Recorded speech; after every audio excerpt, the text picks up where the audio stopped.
El tema de hoy es la fuente de la tentación y lo encontraremos en Santiago capítulo 1 versos 13 al 18. Lidiar con la tentación. Es un tema que debemos profundizar. Muchas veces pensamos y pasan las tentaciones y ni las percibimos, pero es por la cultura y es por las leyes, permítame.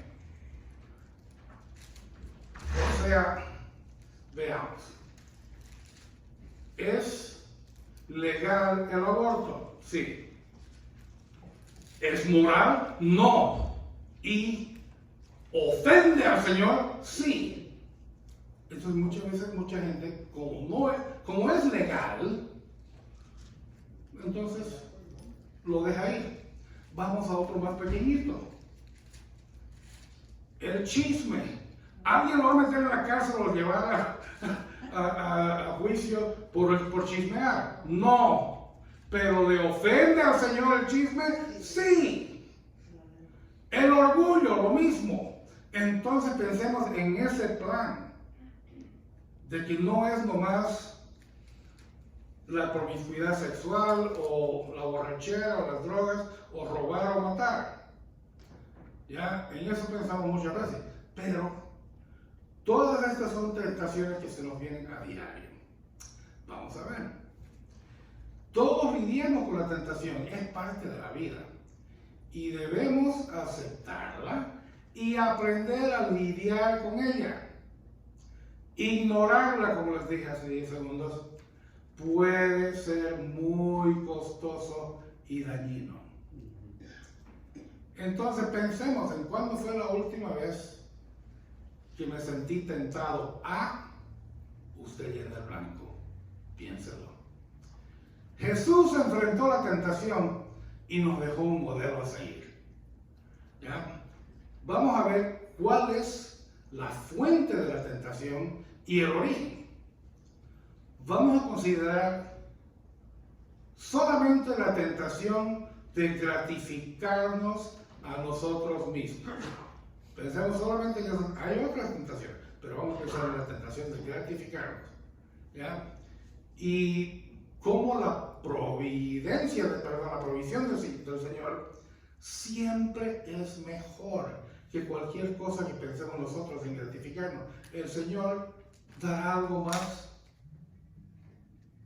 o menos valioso en los ojos de la gente, pero es 1000 veces más productivo y significativo y de dar gracias al Señor, ¿ya? Por la cosa que Él da. Como les expliqué hace 3-4 semanas, el simple hecho que durante la economía tan baja y brutal que tuvimos hace 10 años, nosotros, Roxana y yo, nos vimos más bien bendecidos porque aprendimos a vivir con menos. Y eso fue algo invaluable, mejor que cualquier cosa que yo hubiera querido hacer por mis propios medios. Entonces, vamos a ver también cómo recuperarnos cuando caemos en la tentación. El camino de regreso a Dios por medio del perdón y la restauración. Pero más importante de todo es la fuerza para resistir la tentación. Entonces, oro para que esta unidad de estudios nos ayude a acercarnos a aquel que es la fuente de toda nuestra satisfacción. La idea central de hoy: cuando caemos en el pecado, no tenemos a quién culpar. ¿Ok? El pasaje bíblico, Santiago 1, 13 al 18. Empiezo con una ilustración. A diario, los medios de publicidad nos muestran todo aquello que podemos comprar sin hacer siquiera un pago por los siguientes 6 o 12 meses. Ni acumular intereses aún. Entonces, ese es el hook. ¿Ya? Con eso, una vez tienen nuestra atención, en el caso, por ejemplo, de la compra de un carro, una vez tienen nuestra atención, entonces ahí se nos viene con todo lo demás que podemos agregarle. Mejores llantas, espejos más grandes, un volante que se entibie con el invierno. Nunca había escuchado yo de eso, pero aparentemente hace rato que viene. Y ¡zas! Ya caemos. Y me digo, son solo 425 más al mes. No estoy pensando en la aseguranza. ¿Ya? Y al fin y al cabo, voy a tener ese incremento en salario. Y ni estoy pensando que tal vez en esta economía, la compañía en la que trabajo se vaya a la ruina. Y me quedo por 5 años, 7 años con el pago del carro. Mis ojos se agrandan y brillan al ver el carro brillante. La boca se me hace agua y me atrae como queso al ratón. ¿Y saben cómo lo justifico? Yo me digo, me lo merezco. Y solo se vive una vez. Un gustito. La tentación nos atrae como la mejor carnada. Se ve bien y promete muchas cosas. Se sobrevalora el 100% de las veces. Sabemos la fuerza que se nos presenta y se adorna y nos dice al oído, solo se vive una vez.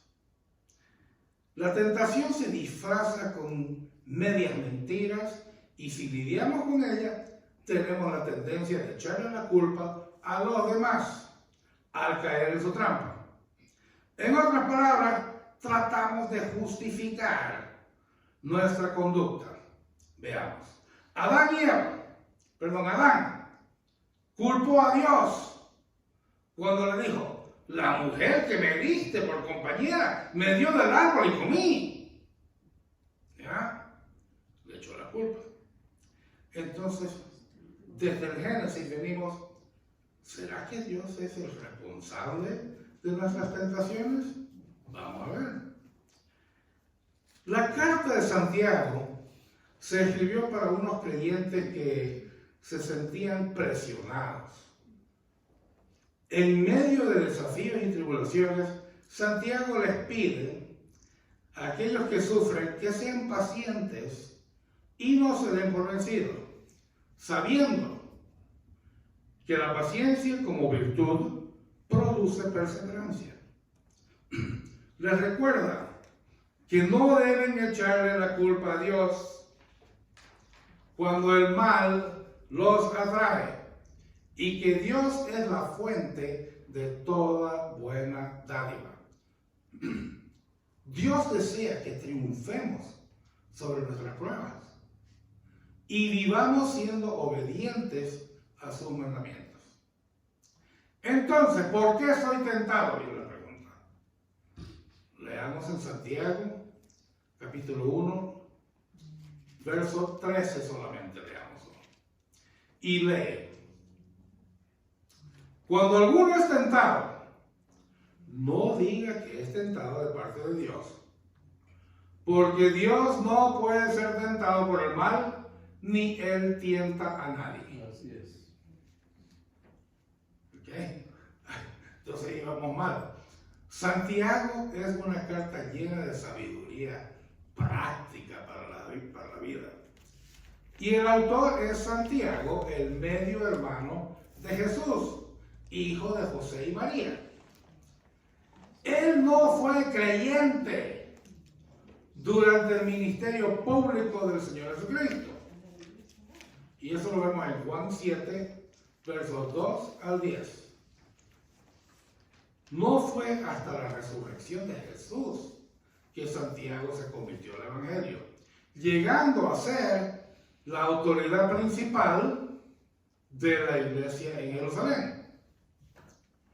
Entonces, esta carta está dirigida a los cristianos que están viviendo bajo presión, es decir, los creyentes judíos que vivían fuera de Palestina.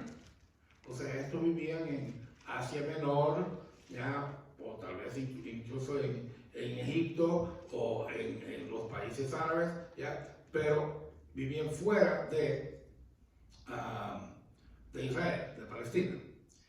En la primera parte del capítulo se describen los beneficios de enfrentar bien las pruebas que Dios nos envíe y permite. Luego pasa a definir qué es una tentación, su origen y nuestra responsabilidad cuando sucumbimos al pecado. Santiago dice con claridad que cuando somos tentados debemos tener muy en claro de dónde proviene esa tentación, esa inclinación al mal. No podemos decir que proviene de Dios. En Él no hay maldad. No podemos decir Dios me está tentando, porque ninguna cosa mala lo puede tentar no lo puede tentar a Él, y Él tampoco tienta a nadie. Su santidad lo pone lejos de cualquier tentación. Las tentaciones internas pueden motivarnos a echarle la culpa a Dios por nuestra conducta. Y esa fue la actitud que algunas veces asumió el pueblo de Israel cuando estaban en el Antiguo Testamento, especialmente comenzando por el Éxodo, cuando estaban saliendo de Egipto. El pueblo quería hacer a Dios responsable de sus actos y actitudes. Lo vemos en Éxodo 17, versos 2 y verso 7. Y quieren responsabilizar a Dios por esas tentaciones e impulsos malignos, olvidando la exhortación de no tentar a Dios. Bien clarito, Deuteronomio capítulo 6, verso 16. Ahora, en el primer siglo, los creyentes estaban pasando muchas dificultades económicas y sociales. Eran oprimidos en la dispersión afuera de Israel. Ellos sentían la presión y el acoso. Esas presiones se estaban infiltrando en la iglesia y la estaban destruyendo. Santiago conocía la magnitud de la fuerza de estas presiones. Con claridad y firmeza, él anima a los creyentes a no equivocarse o errar en su forma de pensar en cuanto a las tentaciones. Los invita a profundizar, que es la invitación que les hice al principio, y a profundizar en la verdad. Y este pasaje invita a los creyentes de hoy a mirarse muy adentro para no dejarnos confundir. Nuevamente, el hecho que es legal no significa que es moral, no significa que no le ofende a Dios. Pensémoslo bien. En el pecado no tenemos a nadie a quien culpar más que nosotros mismos. Entonces leamos ahora los versos 14 y 15. Santiago capítulo 1, versos 14 y verso 15. Dice, o sea, en continuación del verso 13, ¿no? Que el verso 13 terminó con que Dios no puede ser tentado por el mal, ni Él tienta a nadie. Y continúa el verso 14. Sino que cada uno es tentado cuando de su propia concupiscencia, subraya esa palabra, es atraído y seducido. Entonces, la concupiscencia, subraya otra vez, después que ha concebido, da a luz al pecado. Y el pecado, siendo consumado, da a luz a la muerte. Entonces veamos ahora que cuando caemos en el pecado, no tenemos a quien culpar. Pero definamos primero esta palabra concupiscencia. El concepto está vinculado a la moral y alude al anhelo exagerado de satisfacer deseos terrenales. Deseos terrenales de aquí. Alejados de lo espiritual. Para los cristianos, la concupiscencia está dada por aquellos deseos que no resultan gratos a Dios. Volvamos al ejemplo de endeudarme con un carro. Obviamente no lo puedo pagar. ¿Qué dice la palabra? Que no me endeude. Eso es lo que dice la palabra. Que no se endeude uno. ¿Ya? Porque uno es esclavo de la persona a quien debe. ¿Ya? Entonces después uno hace cosas que pueden ofender a Dios nada más que para poder satisfacer la deuda. Entonces ese concepto tengámoslo. Entonces en Génesis 2, capítulo 25, voy a dar dos ejemplos. Uno es de la Biblia y otro es objetivo de hoy. Vean, dice en Génesis capítulo 2, verso 25, acerca del deseo sexual. Estaban ambos desnudos, Adán y su mujer, y no se avergonzaban. Ok, esto es antes de la desobediencia. Eran 100% espirituales, a la imagen y semejanza de nuestro Creador, no carnales, que inmediatamente después de desobedecer al Señor, en Génesis capítulo 3, verso 7, dice: entonces fueron abiertos los ojos de ambos y conocieron que estaban desnudos. Entonces cosieron hojas de higuera y se hicieron delantales. ¿Ven lo que pasó? De pronto son carnales. Entonces, en estos versos 14 y 15, Santiago se va a la esencia del asunto, de la tentación, y explica que la tentación es un producto de nuestra concupiscencia. Es producto de nuestro pecado y naturaleza pecaminosa. Para entender esto, debemos de analizar y aceptar una cosa. No podemos decir que no somos pecadores, perdón, no podemos decir que somos pecadores porque pecamos. No podemos decir eso, porque eso diría de que si no pecamos, entonces no vamos a ser pecadores. No. Lo correcto es que no pecamos, perdón, pecamos porque somos pecadores. No podemos decir, ya, de que somos pecadores porque pecamos.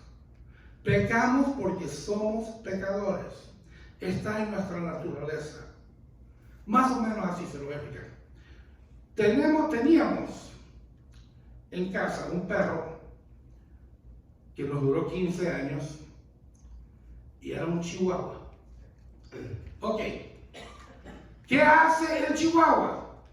Arma un escándalo en la casa el rato que entra alguien a la casa, alguien que no conoce, y le quiere morder y todo. Y cuando uno lo saca a caminar, va y se tira con los perros 10 veces más grandes que él, ¿ya? Y uno los tiene que agarrar y los otros perros ni se dan por enterado. ¿Ya? Pero, ¿por qué lo hace? Porque es un chihuahua. Está en su naturaleza. ¿Por qué pecamos? Porque somos pecadores. Espero que haya servido de explicación. La vida cristiana es una lucha entre los deseos de la carne y del espíritu. Les voy a dar ahora un ejemplo objetivo. Porque fue expuesto a mí la semana pasada. En la lección de Malaquías 4, que compartió el hermano Juanito, gracias hermano, inició con lo terrible del verso 1, que dice: he aquí viene el día ardiente como un horno, y todos los soberbios y todos los que hacen maldad serán estopa. Aquel día que vendrá los abrazará con ese, ha dicho Jehová de los ejércitos, y no les dejará ni raíz ni rama. Entonces después el hermano Juanito dijo: ven lo terrible que ese día va a ser, pero para nosotros va a ser distinto, dijo, ¿ya? Y es más alentador. Y nos dice, lean los versos 2 y 3. Mas a vosotros, los que teméis mi nombre, nacerá el sol de justicia, y en sus alas traerá salvación. Y saldréis y saltaréis como becerros de la manada. Hollaréis a los malos, los cuales serán ceniza bajo las plantas de vuestros pies, en el día en que yo actúe, ha dicho Jehová de los ejércitos. Entonces luego nos dijo el hermano Juanito, ven lo alentador. Digo, y yo me quedé viendo lo alentador. Pero yo no vi lo alentador en el verso 2. Lo del que saldremos como becerros, como becerros saltando. No, yo vi el verso 3. Y se me hacía agua la boca por aquel día en que el Señor castigue a toda esa gente que me ha hecho un mal irreparable. Yo soy el que siempre habla del perdón. ¿Qué pasó? Yo hablo del perdón y de que hay que perdonar aun si no está arrepentida la persona. ¿Qué me pasó? Entré en la carne. Y entonces fue mi gran vergüenza y pedí perdón al Señor ese rato. Ya cuando dijo el hermano Juanito lo hermoso que sería saltar como becerro de la manada. ¿Ya? Pero yo entré en la carne ese rato. Ya, entré en la carne. Entonces, le digo,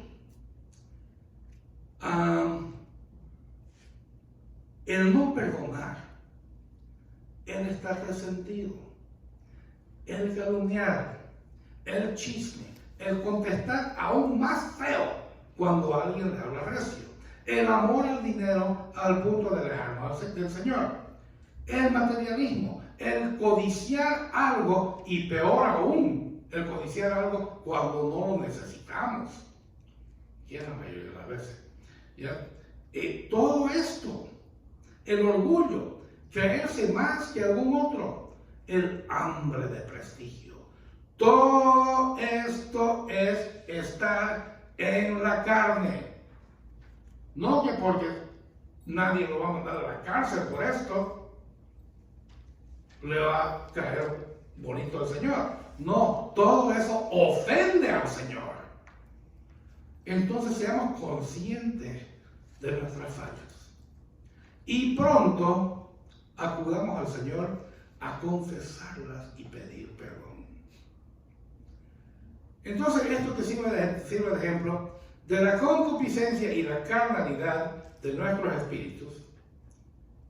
Y por si acaso piensan mal de lo que pensé de mí, la gente que me hizo mal, lean los salmos y ahí van a leer muchos salmos que empieza David con ya Señor, dale, pegale, pateale los dientes, ya, y después va terminándolos, una vez entra en el Señor, los va terminando dulces.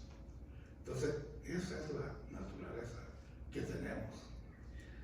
Entonces, el otro motivo es la necesidad de congregarnos regularmente para obtener la perspectiva del Señor en todo, que es la única forma de superar la carnalidad, congregándonos y buscando al Señor. Es muy fácil responsabilizar a Satanás por todo el mal que hacemos.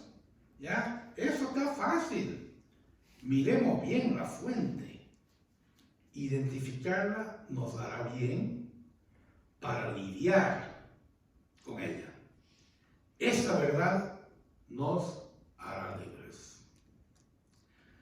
Nuestro corazón humano, ese corazón perverso y engañoso, es el verdadero origen. Así que no culpemos a nadie. Jeremías 17:9 dice: engañoso es el corazón, más que todas las cosas, y perverso. ¿Quién lo conocerá? Es una locura confiar en nosotros mismos, porque somos débiles, falsos y engañosos. En nuestro corazón hay maldad que no reconocemos porque no sospechamos lo perverso que es el corazón. Nos comparamos con otra gente para tratar de sentirnos mejor. ¿Ya? Pensamos que no somos capaces de cometer alguna fechoría, pero lo cierto es que necesitamos la ayuda de Dios. El Señor puso a un ser humano que después de la caída, el único ser humano que no había ninguna ley que lo rastreara, ninguna ley que lo juzgue. Nadie podía apuntarlo con el dedo. Y era lo que estaba queriendo mostrar el Señor, si nos hiciera a todos nosotros así. ¿Quién era ese rey? Nabucodonosor. El único rey sobre el cual no había ninguna ley. Porque después vinieron los medos y los persas, y ellos sí tenían leyes ya para sus reyes. ¿Ya? Por ejemplo, de que después de promulgar un decreto, no se podían echar para atrás. Así fue como lo quisieron atrapar a Daniel. Pero este Nabucodonosor representa lo que seríamos nosotros cada uno si no hubiera nada que nos jale para atrás, ¿ya? Antes de hacer lo que queremos hacer. Entonces, meditemos y démonos cuenta de que todo esto es lo que nos espera al no congregarnos, no volvemos así. Juzgamos a otros, pero justificamos lo que nosotros hacemos. Debemos de congregarnos, hermanos. Cada mañana debemos decidir quién va a controlar nuestra vida. En los versos 14 y 15, Santiago describió varias imágenes que nos ayudan a entender lo que sucede con la tentación. Primero dice que somos atraídos. Una mirada sensual, una palabra halagadora, una insinuación inapropiada, un deseo de tener algo que no necesito. Y póngase a pensar, ¿qué es lo que no necesito? Pues todo. No hay nada que yo realmente necesite cuando estoy en el Señor y he aceptado lo que Él me dio. ¿Ya? Entonces, todo esto, de esos deseos nace el pecado. Y si lo dejamos crecer, dará luz a nuestra ruina. Y nuestra explicación, me lo merezco. Tratamos de racionalizarlo. El final es claro. No estamos listos, si no estamos listos para identificar la tentación y su origen, podemos abrazarla con certeza, ¿okay? Con facilidad, dejando que crezca en nuestra mente como embrión. Nuestras pasiones son la razón de nuestra tentación. Los malos impulsos nos hacen desobedecer a Dios. Esa es la inclinación pecaminosa que trata de gobernarnos, diciendo, yo quiero, yo deseo, y después todos decimos, lo necesito. ¿Ya?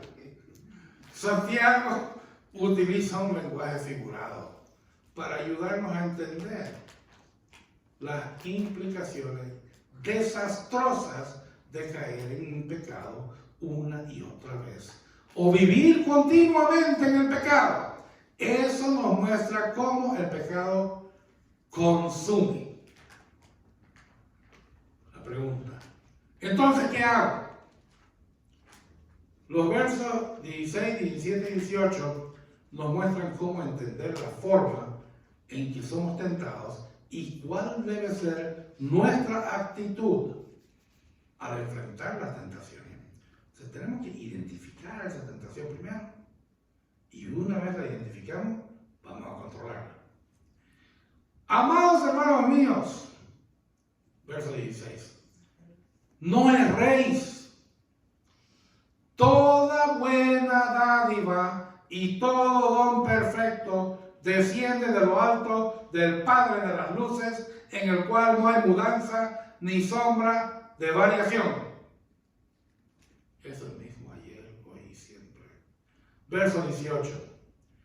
Él, de su voluntad, nos hizo nacer por la palabra de verdad, para que seamos primicias de sus criaturas.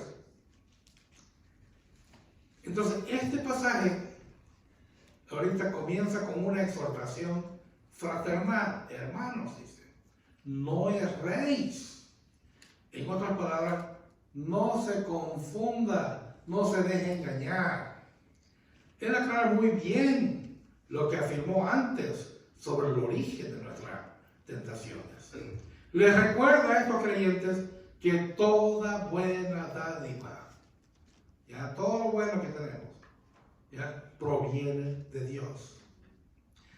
En contraste a nuestra naturaleza pecaminosa, de Él, de Dios, solo salen cosas buenas. Por eso lo describe como el Padre de las luces. Esta expresión astronómica muestra el carácter eterno, constante e inmutable del Señor. El Dios creador que formó las lumbreras en la expansión de los cielos y que separó el día y la noche. El que con su palabra formó el sol y la luna para alumbrar sobre la tierra. Ese mismo Dios es la fuente de todo lo bueno que disfrutamos. Él es la fuente de luz perpetua para nuestros días y noches, para nuestro invierno y verano. Con Él a nuestro lado, la luz del sol no se pondrá jamás, ni va a menguar la luna en las noches oscuras. Una demostración contundente de la bondad de Dios es la vida sobrenatural que experimentamos cuando llegamos a ser sus hijos. No podemos decir y aceptar al Señor y no estar orando, no estar en oración, no estar apegados a Él. Si no estamos apegados a Él en oración con nuestros hermanos y todo, entonces no vamos a ver todo lo que Él da como una buena dádiva de Él. Se nos vamos a ver desapercibido. Este maravilloso Dios dice en el verso 18, de su propia voluntad, o sea, nadie le dijo que lo haga. Él nos hizo renacer. Estábamos muertos y bien muertos, pero Él nos hizo renacer para una esperanza viva. También no somos un accidente, un resultado de una mutación, suerte o evolución que nos alcanzó. Dios, por su libre decisión, no por la nuestra o por la de alguna otra persona, como dijo la hermana Salud la semana pasada, a mí me trajo Dios. ¿Recuerdan? A mí me trajo Dios. Ella no vino por su voluntad, a ella la trajo Dios. Y a todos nosotros también. ¿Ok? Y así es como ocurre. Es la voluntad del Señor. Por medio de las buenas nuevas nos hizo hijos de Él. Para que seamos lo mejor de la creación que se le ofrece a Dios. O sea, para que seamos lo mejor. Las primicias son la mejor parte de la cosecha.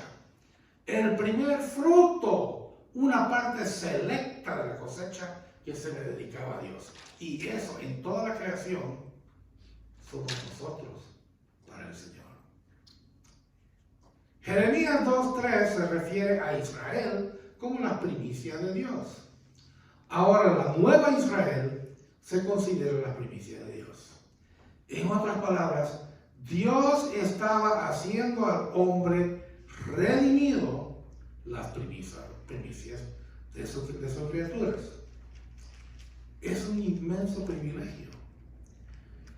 Existe un gran contraste. El pecado y Satanás producen oscuridad y muerte. Dios ilumina y da vida. No nos dejemos engañar.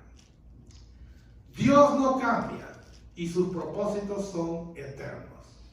El Padre de las luces que creó el sol, la luna y las estrellas, el que apartó las tinieblas con solo su palabra, no cambia con los últimos acontecimientos. El hecho de que la ley haya decidido aceptar el abecedario ese LGBT, no sé qué más, ¿ya? No significa de que Él haya cambiado. Él no cambió. Nosotros cambiamos. Digo nosotros como sociedad. ¿Ya? Él no cambia. Dios nos ha hecho nacer por la palabra de verdad. Después de recordarle a los creyentes el verdadero origen de las tentaciones y la inmutabilidad de carácter de Dios, Santiago pasa a declararles que Dios es un apoyo para enfrentar las presiones.